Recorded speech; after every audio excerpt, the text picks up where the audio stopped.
My trip to Thailand last November was probably the most life-changing vacation of my life. And if you've been following our journey here on YouTube, you know that that trip was a catalyst for aligning with the job that relocated Darian and myself out here to Bangkok, where we currently reside. I also hosted my very first retreat called Black Girl Getaway, and I had a newfound passion and joy in ensuring that Black women felt worthy and understood their worthiness when it came to experiencing ease, peace, and luxury. And then I also was out here in order to be a part of a boot camp where I was really leaning into honing in on my craft when it comes to content creation. At that boot camp, I had several conversations with ladies who were really encouraging me to go and get tested for ADHD. Some of them had shared their experience with actually getting diagnosed out here, and it's something that I had discussed with many of them about, having interest in, curiosity in doing, but never wanted to go through all of the hoops and ladders of doing it in the US.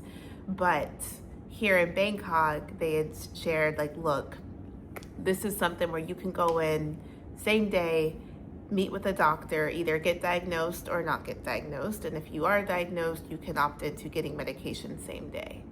So I was out here in Bangkok and I was like, you know what? This is kind of like one of those things where you just put it off, or you're just like, if it happens, it happens. So I ended up being bullied into actually taking care of myself. So shout out to the girls. So essentially it was a Friday and I was like, you know what? Let me actually do this. So they had given me the name of the hospital that they went to. It was called Bangkok Mental Health Hospital. They told me this is what's going to happen. This is, just so that you're aware. Because of course, getting diagnosed with going through a diagnosis across the world and I had a lot of questions, and so they really helped me understand what the process would be like. So cool. Friday, I reach out to the Bangkok Mental Health Hospital and I'm like, hi, I'm in town. I'm not, a resident here. However, I would love to know if you have any availability for me getting screened for ADHD.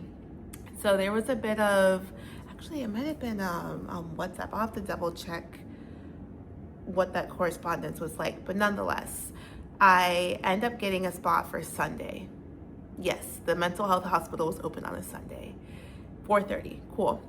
Get there around 4:30, fill out the paperwork. I meet with a nurse at first, and they do the typical stuff that a nurse would do. Interestingly, they still took my temperature, my weight, all of that jazz. And then I met with the doctor for about an hour.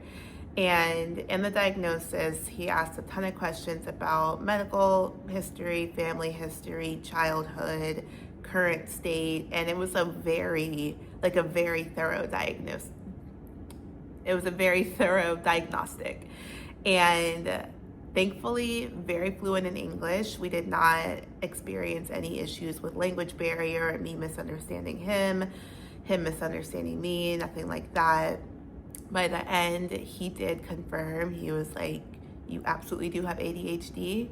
You can opt into, we can talk through what it will look like for you to navigate this without medication, or if you do want to consider medication, we can prescribe same day. And I was like, well, yeah, prescription would be cool, but I'm actually leaving tomorrow. He was like, no problem, you can actually leave out with the prescription. I was like, oh, okay. So yeah, it was 2 days prior, I booked it. It was probably about an hour, 15, hour and a half maximum that I was in there. And right after, I sat with it because it was more so just confirmation. I wasn't shocked. It was one of those things where it's like right now, transparently, I was over here putting my tongue on my tooth because I think that one of my sealants came off, and I can kind of feel a hole in it. But I told my mom about it on Wednesday. It's now Saturday, and she was like, Brianne, you need to go get it checked out. So It's Saturday. I haven't even looked at like where the dentists are where I could go to. So similar with this ADHD diagnosis, there's like, I know I probably have it, but like if it's convenient, then I'll go ahead and go get it done. But with this too, like now it's actually starting to hurt a bit. So now it's being inconvenient, and I'm like, all right, Brian, take care of it. So, so yeah, I think when it comes to cost, that was between actually getting an appointment in 2 days, because I really was putting it off. I was like, if I have time, I'll do it, and ended up having time, thank God. So I booked it 2 days in advance. It was about an hour and a half, call it, session, and it came up to 5,700 Thai baht. No insurance, straight out of pocket. So it was 2,700 for the medication. They did put me on Ritalin, and they gave me 60 pills. So that came up to 2,700, which is like 82-ish USD. And then the actual doctor's visit itself was 3,000 baht, which is around like 91-ish USD out of pocket. And the thing is, for me, because I hadn't actually brought myself to try to understand the ins and outs of what a diagnosis and prescription would look like in the US, largely because of my friends who do have ADHD and have shared their experience in the US, I was like, that sounds exhausting and expensive. Two things I don't want to be like signing myself up for. But so I don't really necessarily have a personal experience to compare what it was like in Bangkok versus the US. But I can tell you one thing for sure and two things for certain: you're not going to see a doctor for 91 USD out of pocket. So that was really interesting. Just like when they showed me the bill, I was like, wait, that's all, like for everything? And they were like, yeah. And they did ask me if I wanted to schedule my next visit, because one thing I do appreciate, they did start me off on a pretty low dosage, and they were like, monitor it for 60 days and then check in with us on like how things are going, if you're feeling any increase in your heart rate, or if there were other things that I'll keep private, but yeah, it was just a matter of like, hey, we want to make sure that this is actually working for your body before we increase your dosage. But I did tell them, I was like, I'm not planning to come back to Thailand in 2 months. Little did I know that I was going to be coming back to Thailand real soon. But I will add a caveat for anyone who may be watching this from the US and wondering like, okay, cool, you get your diagnosis, you get 60 tablets, and then what? So I had asked the doctor, sorry, not powering through, gonna take a little sippy sip. I don't think y'all have seen my cutesy little sparkly pink Lululemon, but I usually have my big Stanley. Yeah, so I had asked the doctor, I was like, hey, let's say that this prescription goes well and I do want to continue, can I do telehealth? That was a no. Understandable. So what he did mention was that he would write up my prescription, he would write up my what is the word I'm looking for? Diagnosis. He would write out my diagnosis and essentially have a medical note that can then be officially transferred to my primary care doctor in the US. And the caveat that he did mention is that it really is up to your primary care provider if they will respect and honor the diagnosis that you got in another country. So the best case scenario would have been that my primary care provider would have been on board, like, I trust this diagnosis, let's go ahead and continue a prescription.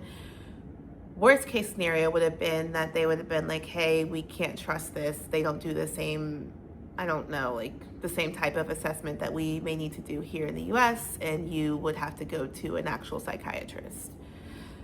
Now, the way that God's plan worked out, by the time I actually went back to my primary care provider, I already found out that I got the job here in Bangkok. So I didn't have to I didn't have to end up having the conversation with my primary care provider.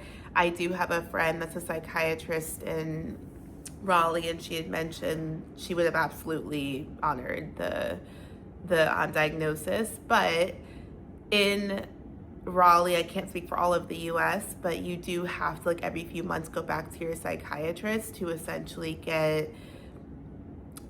like have alignment that you still need your medication, that things are working well and all of that. So again, I can't speak to lived experiences in the US when it comes to what that assessment looks like, what the carryover of a diagnosis outside of the US would look like once you get back home, but just sharing context around what my doctor had shared and then what my friend who was a psychiatrist out in Raleigh had shared.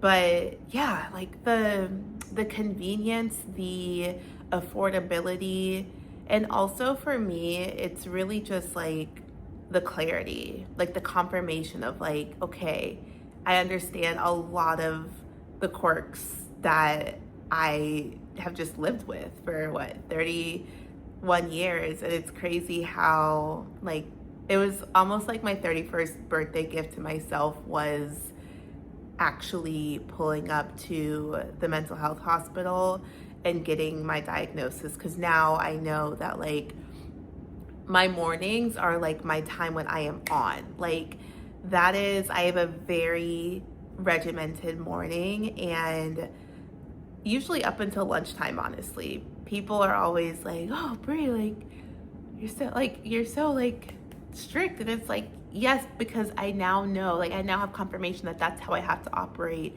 in order for people to experience the best part of me. Let me not say it like that. That's how I have to operate in order for me to bring the best versions of myself. But I do love my non-medicated self too. I think I am the most productive and the most efficient in the mornings.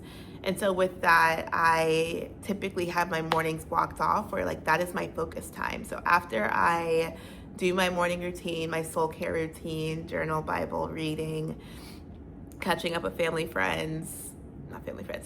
friends, and then of course like getting my YouTube videos done. Like after that, when I'm actually in the office, I have to be locked in. And that's something even prior to moving out here to Bangkok, like that's something that I had started back in the US, was blocking off my mornings for focus time, and then having my medication, and then being a Pomodoro girly through and through. I love a good 50-10 split. So I will literally be heads down focused for 50 minutes. Then I'll take a 10-minute breather, and then we go back to 50 minutes. And I'll typically do that for 3 hours in the morning. And it just helps me like actually be hyper focused on the things that I need to get done. I do not do a good job of like shifting from one task to another. So if like, I'll usually be like, okay, Brian, you have 50 minutes to get this done, go. Or okay, 50 minutes to knock out the first half, then we're gonna take a break, then we're back at it again. I think I mentioned this in the earlier video, but I have to be like, I can't be in an open space office and actually get stuff done without having my headphones in. So nowadays, especially now that like we're back in office, I have to recharge my headphones just about every day, if not every day, every other day, because hearing like the extra background conversations and all of that, and like don't let me be excited about a conversation happening beside me. The distractions and just like the squirrel, like those moments, they serve no one. So I am like one of the few people in the office, even though I know they say like come in, collaborate, all that jazz. That's what my afternoons are for, but I have a very strategic role that requires me to be able to connect dots and build out proposals and analyze data, and a lot of that it just requires a lot of mental capacity. So yeah, it's okay, now that I have this diagnosis, how do I ensure that I'm designing my days and having the necessary where's what I'm looking for, stimulants in a way to ensure that I'm allowing my brain to work the best that it can.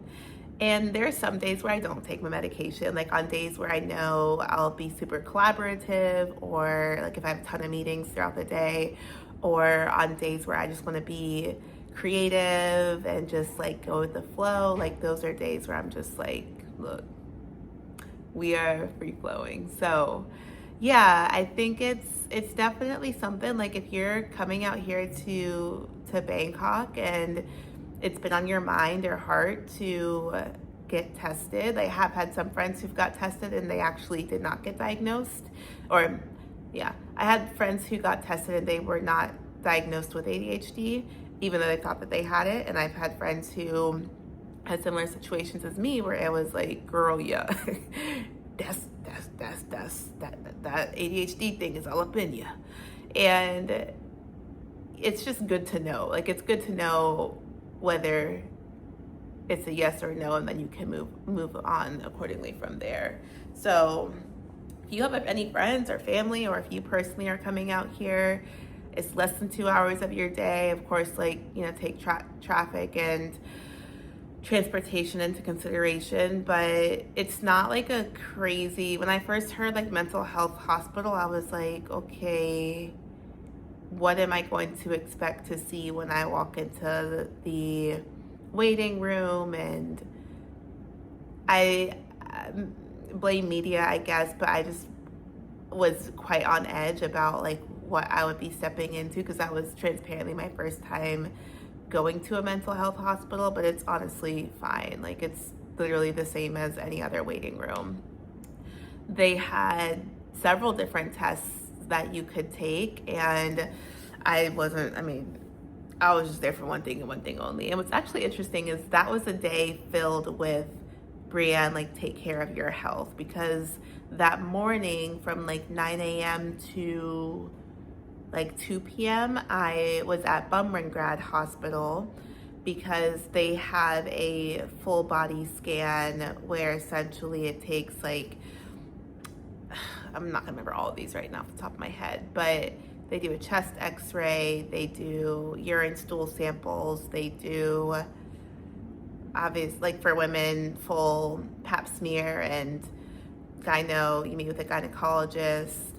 You have, the one thing that was probably the most beneficial from that full body exam was they do an ultrasound of your entire abdomen. So every single organ that is in your abdomen, and yes, as women, they check your uterus and your ovaries and just make sure that everything is healthy. And that like was so thorough. At the time, we were actively planning to start a family, and so I had asked them like, hey, can you just like make sure that you do a thorough analysis of like my reproductive organs? So that doctor that was doing the ultrasound ended up calling, like paging or whatever, one of the other doctors who specializes in reproductive organs, had him come in. He does the ultrasound, they flip me on my sides, and they're like, yeah, you're good, like everything looks really, really healthy. And just like small touches like that, it's like, and I didn't have to pay extra for a specialty doctor to come in and review that. So yeah, I did that from like 9 to 2, and I got the results back. Like, I ended up meeting with the doctor at the end of the day, or end of the 4 hour session. Yeah, it was 4 hours. And then the last hour you ate lunch while the doctors reviewed all of the tests. And then like before you leave, like 15 minutes or so, you meet with the doctor, they go over the results. Now, I had a hard time going to the bathroom, so they weren't able to review it's a bit of TMI, but we're all human. They weren't able to review my stool sample until after I had left. And so once you leave, regardless, they send you a whole like 20-page PDF document of all of your results, anything to look out for. And it was just, that was great. So I got back to my I got back to my hotel, I had something to eat, and then I headed straight to the mental health hospital to do my testing for ADHD. So, and I think, yeah, I don't remember how much the other one cost. It was definitely less than 500 USD, 4 hours worth of testing, same day results, all out of pocket, no insurance. Like, I'm probably gonna do that again this year for my birthday. I'm interested to see how this dentist thing goes. I'll keep you all updated because I can tell that my sealant is no longer sealing anything. And I'm also gonna need to get Invisalign. I was supposed to get it last year, but the orthodontist was essentially like, you're only gonna be halfway through your plan and then you're gonna be in a different country and that's not gonna work.